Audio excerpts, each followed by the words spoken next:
Assalamu alaikum class. In this video we will learn exercise 4.2 analysis of functions part 2, relative extrema and graphing the polynomial. So relative extrema means relative maxima or relative minima. Here is a definition of relative extrema. A function f is said to have a relative maximum at point x naught if there is an open interval containing x naught on which f of x naught is the largest value, and it will be named as relative minimum if it is the smallest value, that is f of x naught is less than or equal to f of x for all x belongs to that particular interval. If it is the smallest value, then we will say that at point x naught the function is having a relative minimum, and if f of x naught is greater than or equal to f of x for all x belongs to that particular open interval, then we will say that the function is going to have a relative maximum at point x naught. If f has either a relative maximum or a relative minimum at x naught, then f is said to have a relative extremum at x naught. For example, for the function y is equal to x square, we can see that we are having relative minimum at point 0 and there is no relative extrema, relative maxima. For the function y is equal to x cube, there is no relative minima or relative maxima, because the function is running smoothly without any sign changing. So next one is y is equal to x cube minus 3x plus 3, and here is the graph of this particular function, and we can see that the function is, or the graph is, observing relative minima as well as relative maximum. It will have relative maximum at point x is equal to minus 1, and it will have the relative minimum at point x is equal to 1. Now for the other function y is equal to half x power 4 minus 4 by 3x cube minus x square plus 4x plus 1, the function is observing the relative minima as well as the relative maxima. It will have relative minimum at point x is equal to minus 1 and at point x is equal to 2, and it will have a relative extremum or the maximum at point x is equal to 1. Here we have another definition of critical points. Suppose that a function f define an open interval containing the point x naught, and if f has a relative extremum at x naught. Extremum at x naught means either relative maximum or a relative minimum at point x naught, then x is equal to x naught is a critical point of f, that is either f of prime of x naught is equal to 0 or f is not differentiable at x naught. So what is the basic condition for a point to be a critical point? That f prime of x naught must be equal to 0 or f must not be a differentiable function at point x naught, then that point x naught will be named as a critical point. So for example, if we have function f of x is equal to x cube minus 3x plus 1, and we have to find out the critical points of the function, so I will put its first derivative is equal to 0, and its first derivative is 3x square minus 3, that is 3 into x plus 1 into x minus 1. When I put f prime of x is equal to 0, I get the 2 points x is equal to 1 and minus 1. So it means these are the two critical points of the function, and here is the graph of the function as well, and you can see that these are the two critical points, x is equal to minus 1 and x is equal to 1, because we are having horizontal tangent lines at these points, that is the slope or the first derivative is 0 at these points. So we are having two critical points for this, x is equal to plus 1 and minus 1. Here is the first derivative test for relative maxima or relative minimum, but before that we are having a very important result, that relative extrema must occur at the critical points, but it does not say that a relative extremum occurs at every critical point.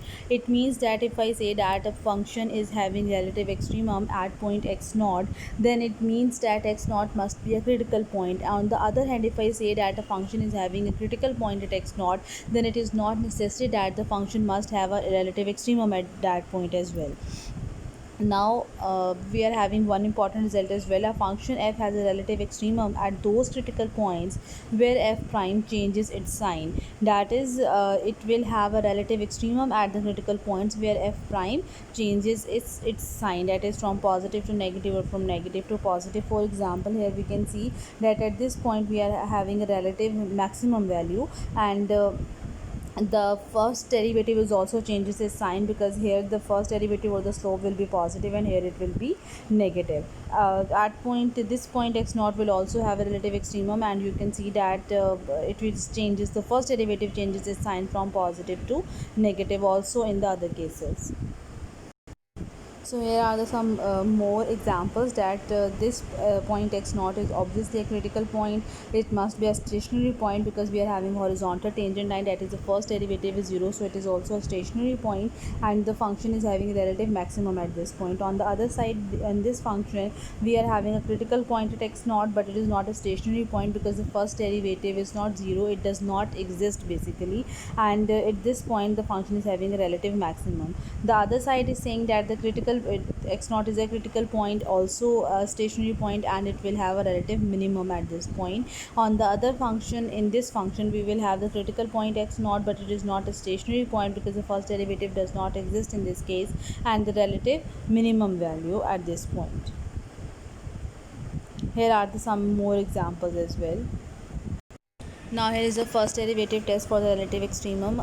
Suppose that the function f is continuous at a critical point x naught. Now if f prime of x, that is the first derivative, is positive on an open interval extending left from x naught, and f prime of x is less than 0 on an open interval extending right from x naught, then f has a relative maximum at x naught. So how we can say that it will have a relative maximum?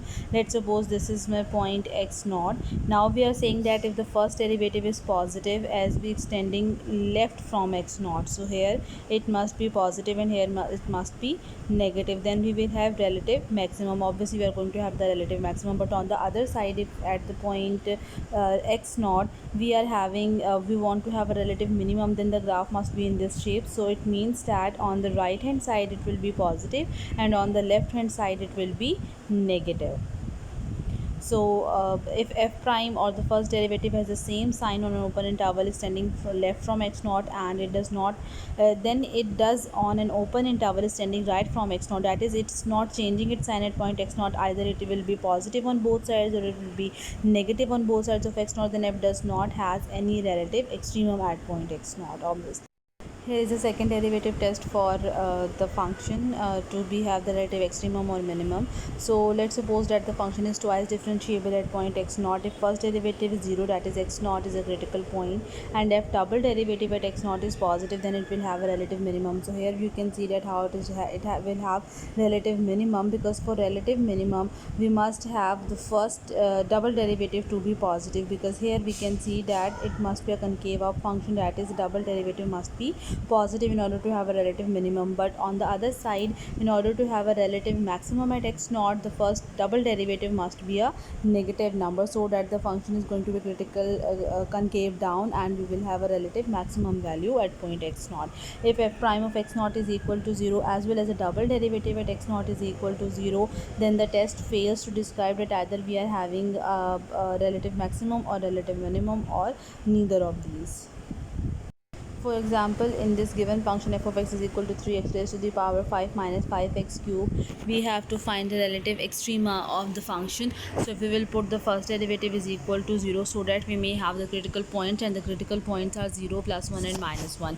Now in order to have relative maximum and minimum, we will check out the sign of the second derivative. At point x is equal to minus 1, the second derivative is negative, it means the function is going to have relative maximum value. At point x is equal to 1, the function is having a positive value, it means it will positive value, it means the function is going to have a relative minimum value. At point x is equal to 0, the function double derivative is equal to 0, it means the test fails to describe that either we are having a relative maximum or minimum at the point x naught. Here we have question number 8 from the exercise, and we have to locate the critical points and identify the stationary points. So if the first the function is given to be 3x raised to the power 4 plus 12x, and the function is going to have that is 12 is taken out to be common, x cube plus 1, and here is a factorization of the function. It means the first derivative is 0 at x is equal to minus 1, so it will have only one critical point at x is equal to minus 1, which is the stationary point as well. Next we have question number 14. F of x is given to be sine mod of x. Now we know that mod of x is equal to x if x is greater than or equal to 0, and it will be minus x if x is less than 0. So we will distribute or divide our domain into two cases as well, so that we are having a case 1 if f of x if x is greater than 0, that is if x is greater than 0, it means the function is going to be f of x is equal to sine x, and its first derivative will be cos x. So putting f prime of x is equal to 0, so the cos x will be 0 for for all odd multiples of 90. So we may put 2n plus 1 by 2 whole power pi, or 2n plus 1 into pi by 2, that is odd multiples of 90, where n is varying from 0. So these are the stationary points as well. So next we have the case 2, when if x is less than 0, that is x is a negative number. So obviously mod of x is equal to minus x, and my function is going to be f of x is equal to sine of minus x, that is minus sine x. So its first derivative will be equal to minus cos x. Now putting the first derivative is equal to 0, again we are having x to be the odd multiples of 90. So we are putting n to be minus 1, minus 2, minus 3, and so on, and we are having all negative values just in order to make sure that x is a negative number, because our domain is restricted to be the negative number. So these are all stationary points as well. Here we are having the third case, when x is equal to 0. Since mod of x is not differentiable at x is equal to 0, so the function is not differentiable at x is equal to 0. So we are having a critical point at x is equal to 0, but it is not a stationary point because the first derivative is not 0.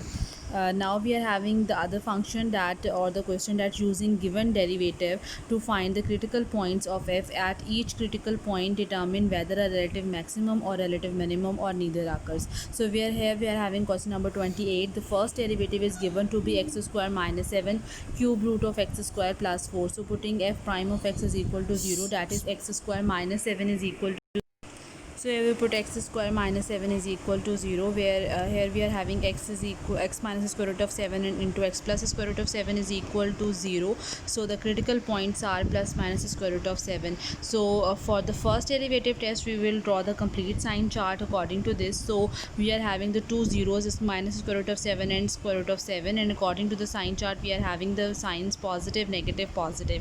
And as we are having the sign from changes the sign from positive to negative at the square root of minus times of square root of 7, so it means it is going to have a maximum value at point x is equal to minus square root of 7. And as the first derivative is changes its sign from negative to positive, that is we are going to have a concave up shape. So here we will have a relative minimum at x is equal to square root of 7. But in another way, we can also apply the second derivative test, in which we do not need to change draw the complete sign chart or observe the changes of the signs.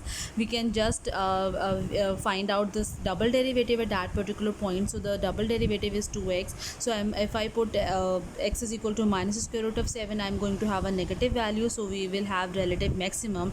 And if I put double derivative at point x is equal to square root of 7, I will get a positive value, so we will have a relative minimum at this point. So second derivative is comparatively simple and easy as compared to the first derivative. Here we have question number 32. F prime of x is equal to e power 2x minus 5 e power x plus 6. So simply we will put the first derivative 0. So here we will have e power 2x minus 5 e power x plus 6 is equal to 0. So let's suppose e power x is equal to y. So the function is going to be y square minus 5y plus 6 is equal to 0. By factorization we get the factors y minus 3 into y minus 2 is equal to 0. So y will be equal to plus 3 and plus 2. So inserting the value of y again, e power x is equal to 3 and e power x is equal to 2. So taking the anti-log, I get x is equal to ln of 3 and ln of 2. These are the two critical points I am going to have. So now the first double derivative is going to be 2 e power 2x minus 5 e power x, inserting the two critical points in double derivative. When I put x is equal to ln of 3, the second derivative is going to have a positive value, that is I am going to have a relative minimum. And when I put x is equal to ln of 2, the double derivative is going to have a negative value, so I am going to have a relative maximum at this point.